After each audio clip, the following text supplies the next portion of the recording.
The very first time that God ever spoke to me about photography wasn't actually until after I received my engagement and wedding pictures back from my photographer. And other than the hunk of a guy standing next to me in all those photos, there was just something that really captivated my heart when I looked at them. I just was amazed at how our photographer just took something that I first thought was an ordinary image and was able to create it into this beautiful piece of art.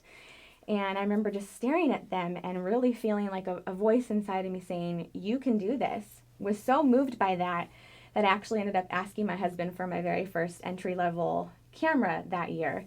And he ended up getting me one, and I immediately just started practicing and fell in love with photography instantly. Well, shortly after this happened, my husband ended up getting accepted to dental school in Buffalo, New York, and it became very apparent pretty quickly that I was going to have to put getting my master's on hold in order to work full-time to be able to support us through dental school. I just couldn't get over this feeling that I wasn't doing what I was supposed to be doing. I still kept doing photography as a hobby on the side, so I couldn't wait to get through my work week and get behind the camera on the weekends and photograph families. It was the times where I was outside in God's creation, photographing the people that He created, where I felt the most peace and the most joy and just really felt His presence. And that was something that was just really special to me, and it started to dawn on me that maybe this could be more than a hobby at some point. But I was just so paralyzed in fear, thinking that of all the ways that I could fail. You know, what if I'm not successful?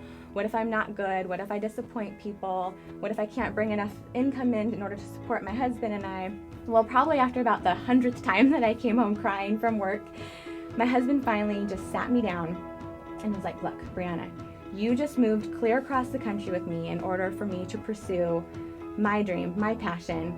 Now it's time that you need to do the same. And it was in that moment that I realized God was using my husband to speak to me the very words that He was speaking to my heart all along. In April of 2010, I had my last day working for somebody else, became a photographer, and opened up my own business, and I've never looked back since.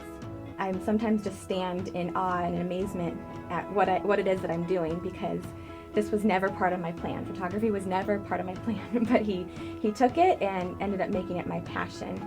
And through that, it's just such a privilege to get to serve Him and serve others through this creative outlet. With God on your side and listening for His voice and His discernment, you really just have nothing to lose.